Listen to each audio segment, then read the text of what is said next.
olha só, Vanessa, no início do programa a gente falou sobre o dia de São Francisco de Assis, que é conhecido como padroeiro dos animais e da natureza. Então hoje nós celebramos o dia do santo, que também é conhecido por ser o santo dos pobres. A origem da data é uma homenagem ao dia da sua morte, em 1226. Francisco de Assis foi canonizado quase 2 anos depois, em 16 de julho de 1228, pelo Papa Gregório IX.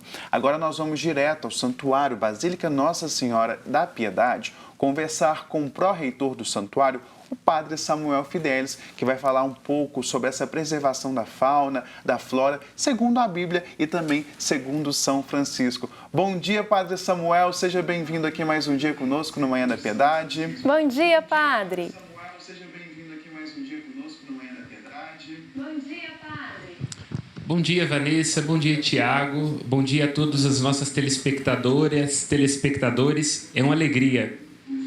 Bom dia, padre. Para a gente começar o nosso bate-papo, qual que é a importância de celebrar hoje o dia de São Francisco de Assis?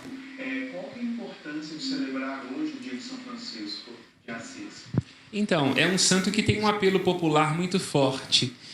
E eu acredito que tem a ver com a entrega que ele faz da própria vida. Ele, acho que de uma maneira especialíssima, encarna o Evangelho, desde o ponto de vista do seu despojamento, desde o ponto de vista de alguém que soube abrir mão de tudo aquilo que é secundário para encontrar o único necessário, que é Jesus Cristo. Então, torna-se para nós um modelo de onde uma alma pode ir, até onde ela pode ir, pelo amor a Jesus. Padre Samuel, na semana passada a gente já iniciou o assunto relacionado à preservação dos animais, à preservação da fauna. E São Francisco, ele é o patrono da ecologia, ele é o santo dos animais, popularmente conhecido como santo dos animais. A que se deve essa relação?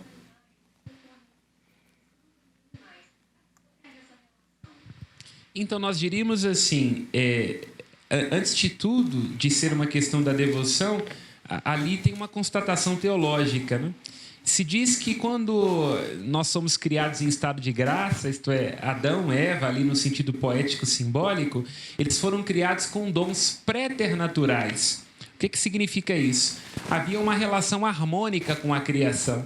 Quando nós vamos ao início do livro do Gênesis, nós vemos que a relação de Adão com os animais é de profunda intimidade, tanto que ele dá nome a esses animais.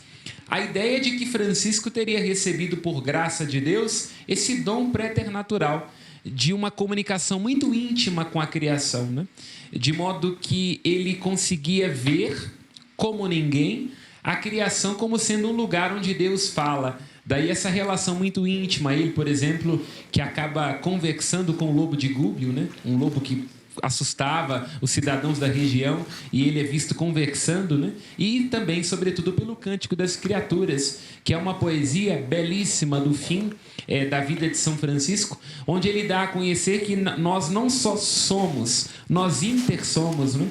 Intersomos com a criação, com todos nós enquanto família humana, intersomos com o sol, com a lua, né? E a terra, que é a nossa mãe.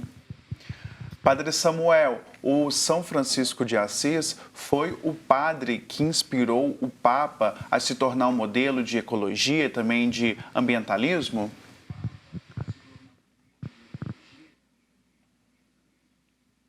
Então, certamente, Francisco tem essa inspiração no nome, né?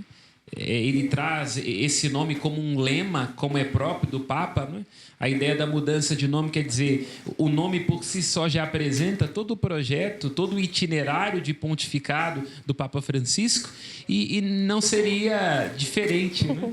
Ele traz essa encíclica como sendo, olha, hoje, com essa nossa preocupação ecológica, com essa compreensão cada vez mais forte de que o prejuízo que nós causamos à natureza significa um prejuízo a nós enquanto seres humanos, já que nós estamos interligados, nós não possuímos a natureza, mas somos parte dela. Francisco traz isso para um documento pontifício, que é a Laudato Si, cujo título é o início desta oração de São Francisco. Louvado seja Deus, né? Louvado seja esse Deus que fala em toda a criação e que convoca os homens e as mulheres a serem responsáveis por guardar e cultivar esta criação, que é um dom de Deus. Padre Samuel, hoje, dia de São Francisco, é muito comum, né, as igrejas, as paróquias que levam o nome do santo fazerem a bênção dos animais de estimação. No Santuário Basílica Nossa Senhora da Piedade também haverá esse momento. Como que vai ser a programação do santuário hoje?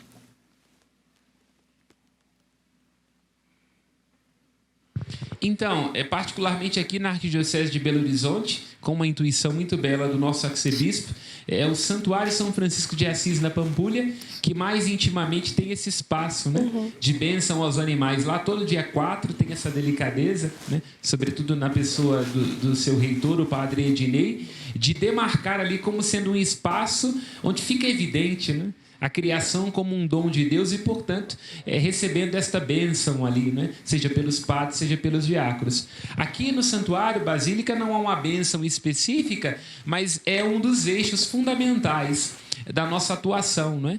Aqui é o Santuário Basílica que tem essa peculiaridade, essa singularidade. Pense, a menor basílica do mundo, do ponto de vista da estrutura física, daquilo que o homem reproduziu como um sinal do amor de Deus, e o maior santuário do mundo, já que são 1.200.000 metros quadrados, né? Esta área que contém um patrimônio inestimável a nível de fauna, de flora. Contemos aqui 3 biomas, né? Cerrado, Mata Atlântica, campos rupestres, e também espécies específicas deste lugar. Então, aqui, nós, pelo nosso posicionamento, pelo nosso compromisso, evidenciamos que a fé deve se traduzir com um compromisso ecológico.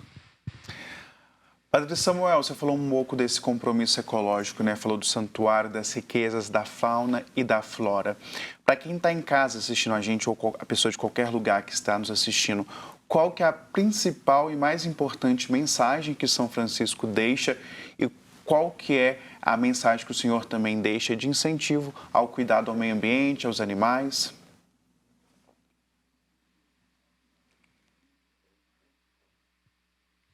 Então, o cristianismo é a religião do encontro do corpo, já que Cristo se encarnou, do encontro com a humanidade, não é? Já que o divino toca o nosso humano, e do encontro com esta consciência de que nós nos pertencemos uns aos outros e de que a fé deve traduzir-se no pertencimento, na responsabilidade, no despertar para as necessidades uns dos outros. Por isso eu diria que aquilo que o Papa Francisco traz de um modo muito forte na sua encíclica, ecoando aquilo que é lá do século XIII em São Francisco de Assis, na verdade diz respeito ao primeiro mandato que as mulheres e os homens recebem de Deus no livro do Gênesis: guardar e cultivar a criação. Então perceba, é a primeira coisa que Deus dá como ordem, portanto entendemos a importância do que significa. E essa é uma consciência profundamente contemporânea, de que nós temos que nos preocupar com a saúde da terra, de que nós temos que nos preocupar com a finitude dos recursos naturais, que nós temos que ser capazes de perceber a relação que existe entre desequilíbrios climáticos e aumento da pobreza no mundo. Então tudo isso tem a ver com o fato de que a fé é compromisso, não é? Já que nós nos encontramos com Cristo, nós nos encontramos também com Ele através da criação, que é um sinal do amor de Deus. Padre Samuel, falando um pouquinho ainda sobre o exemplo de São Francisco, né? Nós, católicos, temos nos santos exemplos a seguir, né? Exemplos de vida que devemos seguir.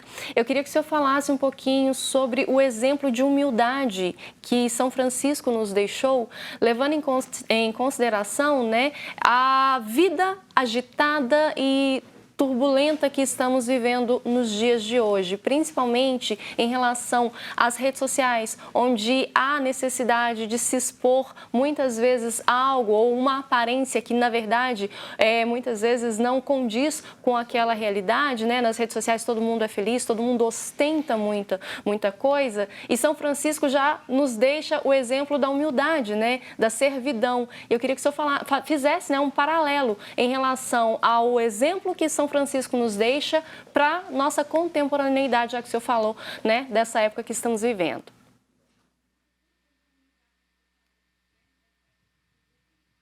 Uma excelente colocação, Vanessa. É muito interessante perceber a contemporaneidade de São Francisco de Assis. Eu diria assim, nós estamos num tempo de imagem. e que tem as suas vantagens, hein? Por exemplo, nós agora podemos nos relacionar assim com uma distância física graças ao desenvolvimento dessa capacidade das câmeras, não é? As câmeras encurtam distâncias. Agora, o grande risco é de que nós sejamos, ao ser uma sociedade da imagem, o que em si não é um problema, de que a gente seja uma sociedade da pose. E a pose está ligada ao exagero, e o exagero dá testemunho da falta. Então, São Francisco de Assis é um antídoto muito interessante para isso. Quer dizer, olha, toma cuidado, porque às vezes o excesso de postagem, de exibição daquilo que você gostaria que fosse a sua vida, ou de exibição nas redes sociais, pode dar testemunho de um vazio desencontrado. E esse vazio desencontrado, que pode parecer uma lacuna, na verdade é um grande tesouro. Porque o que é que Francisco nos ensina? Que o ser, na sua essência, é despojado. Olha, aquilo que é colocado na oração atribuída a ele, olha, é dando que se recebe. Então, há uma alegria, há uma genuinidade e há uma realização profunda quando nós não nos colocamos em primeiro lugar. Quando nós não queremos ser o foco, na medida em que nós invertemos a ótica, em que nós oferecemos aquilo que nós gostaríamos de receber, em que nós nos perdemos de nós para nos encontrarmos com o eu verdadeiro. Eu acho que Francisco é um exemplo contemporâneo, um exemplo eloquente de que o amor é transbordamento, saída de si, e que às vezes, para nos encontrarmos no nosso eu verdadeiro, a gente tem que fazer uma experiência de despojamento de um falso eu, que está preocupado com a pose, com a postura, que está com o vazio de uma vida cheia de compromissos sem sentido e que se perdeu do essencial e daquilo que é necessário. Que Francisco nos inspire, né, Vanessa? Sempre, sempre. Padre Samuel, muito obrigado por essas palavras, né, de conforto, trazendo um pouco mais sobre os ensinamentos de São Francisco. Semana que vem a gente volta. Para a gente finalizar, o senhor gostaria de deixar alguma mensagem, um encerramento, algo que precisa ainda ser dito?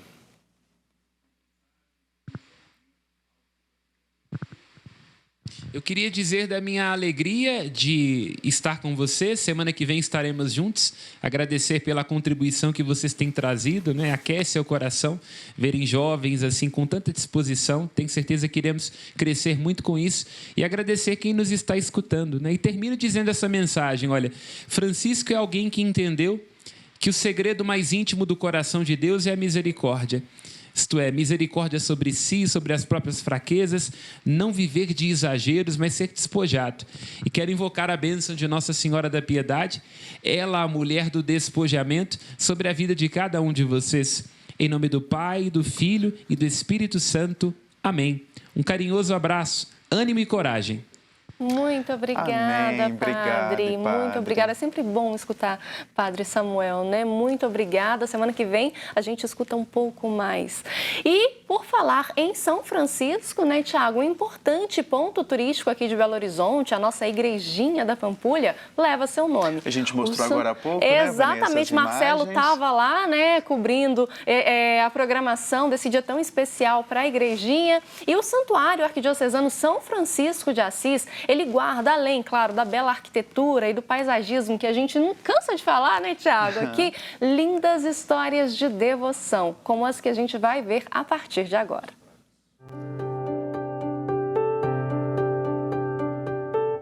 O Santuário São Francisco de Assis, no coração da Pampulha, se torna cartão postal de toda a cidade de Belo Horizonte, bem ao coração de todos nós mineiros, pela sua relevância cultural, por seus autores, como Niemeyer, que constrói, Portinari, que faz as pinturas, e outros que colaboram a pedido do próprio Niemeyer, e as pessoas vêm atraídas, né, a princípio, porque aqui encontra na arte, na cultura, mas também a religiosidade.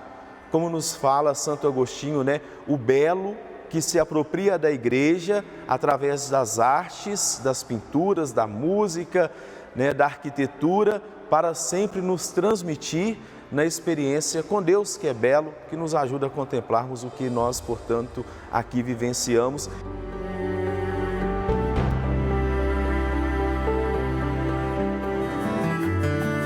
As pessoas são atraídas pela espiritualidade são franciscana, né, pelo estilo de vida, pelo cuidado da casa comum, que São Francisco sempre, com muito zelo, procurou cuidar como criação e dom de Deus nesta sustentabilidade que nos oferece também condições humanas de cuidarmos da casa comum, que é o planeta, que Deus cria e nos oferece como colaboradores para a manutenção e preservação da sua criação. Quando Francisco ouviu a voz de Deus que disse, reconstrói a minha igreja, ele entendeu num primeiro momento que era reconstruir a parte física. E depois ele foi entender que precisava reconstruir era a parte espiritual. Eu acho que as duas coisas são extremamente importantes para o sagrado, a casa, o Santuário São Francisco de Assis é uma referência não só nacional como mundial para a nossa fé cristã católica, não só para a fé cristã católica, mas também a importância de reconstruir o espírito, de ter a sintonia com Deus, de ter a igreja, de ter o amor, de ter essa paz com Deus e a proximidade com Ele cada dia mais. Por eu sempre ter morado aqui na região, ele sempre participou da minha existência. Quando a gente vinha passear aqui na Pampulha, sempre estávamos aqui na porta, mas efetivamente ele passou a fazer parte da minha vida depois que meu marido se tornou diácono e começamos a atuar aqui junto com o padre Ednei, né? Então, para nós é um prazer fazer parte desse corpo tão maravilhoso que é aqui do santuário.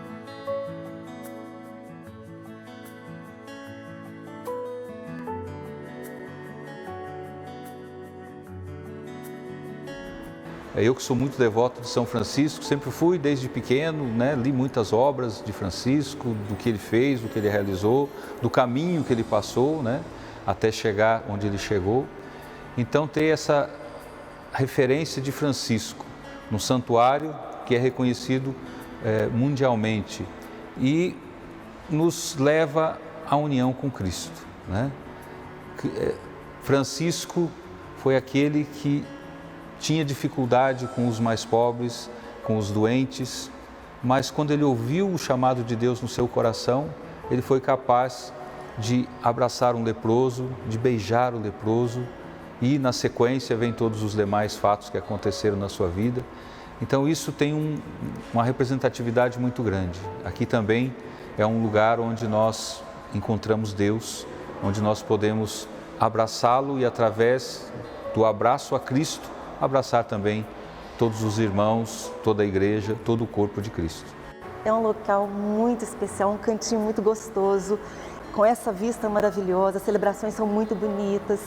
Então, assim, é uma coisa muito especial. E eu até queria convidar todo mundo, né, que ainda não teve a oportunidade de conhecer o santuário assim, mais profundamente, que venha participar das nossas celebrações, das nossas, né, do nosso dia a dia, das coisas que a gente faz durante a semana, que venham, que é muito gostoso participar aqui conosco.